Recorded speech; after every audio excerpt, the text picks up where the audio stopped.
Welcome back. Yes, as of course, South Africans, we all have to carry that load once in a while. We apologize for going off air and for putting the lights out for just a moment, but we are back, baby. And we have a very important guest to give this platform to right now. As I said before the break, we've got a very special guest in studio who is constantly defying the odds. Nqabohlanga Winston Fani is Africa's first qualified blind tourist guide, and he's here with us this morning to unpack what I'm hoping was a bumper tourist season.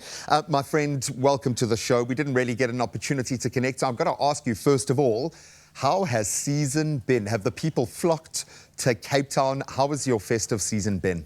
My festive season was not that busy, not surprisingly, because I started doing these tours in July, but it started on a run. So yeah, as a new kid in the block, but it was not that busy. I'm not gonna lie to you, it was not that busy. It was busy before the peak season, but yeah, it was not that busy. I think it's going to get there as the world opens up again. I've got to ask, where do you ply your trade? Because you are clearly very emotionally invested in what you do. So what areas do you take your tours through? Currently doing Salt River. I'm doing street art walking tours at Salt River. Brilliant. I'm busy practicing Road Constantia, wine tasting tours and diamond works. Wow, I love that, a lovely balance. And of course, in a place like Cape Town, we are spoilt because you've got a little bit of everything. Now, you must have been asked this question many, many times in your life. Why this vocation? Why this as a career choice? And I love the smile on your face as you hear this question, because it must seem like a very unlikely, unrealistic choice in career when you got started. Okay. It came in at a point where I lost my job due to COVID. And then I have two friends of mine, Tanya and Wendy, two amazing ladies.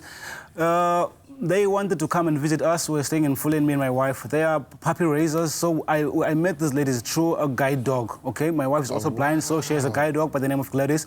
So I met these amazing ladies through a guide dog. So they wanted to visit us.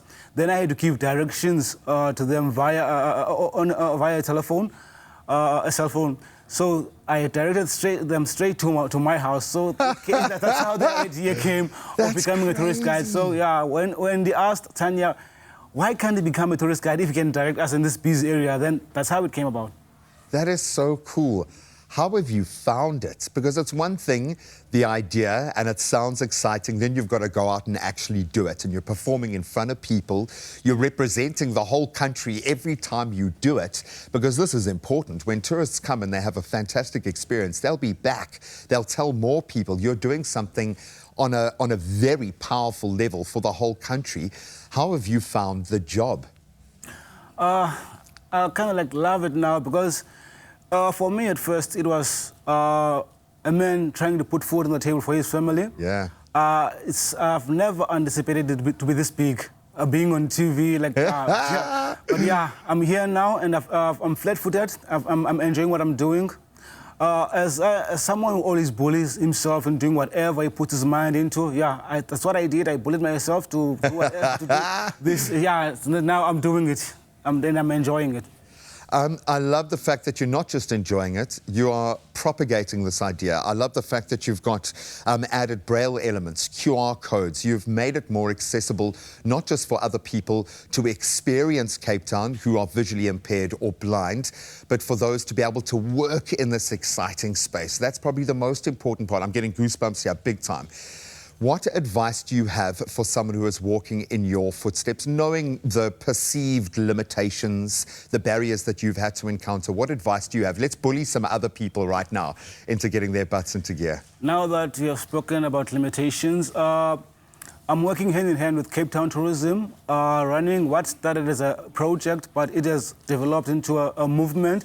It is called Limitless Cape Town. So, yeah, I would say to people with disabilities or people who are differently able, they must stop staying behind closed doors. They must, only the sky is the limit. Okay? Yeah. Only the sky is the limit. You can do whatever you put your mind into, regardless of the fact that you are disabled or differently able. But whatever you put in your mind to, if you bully yourself, just like I do, you can do whatever, you can achieve whatever you want to achieve.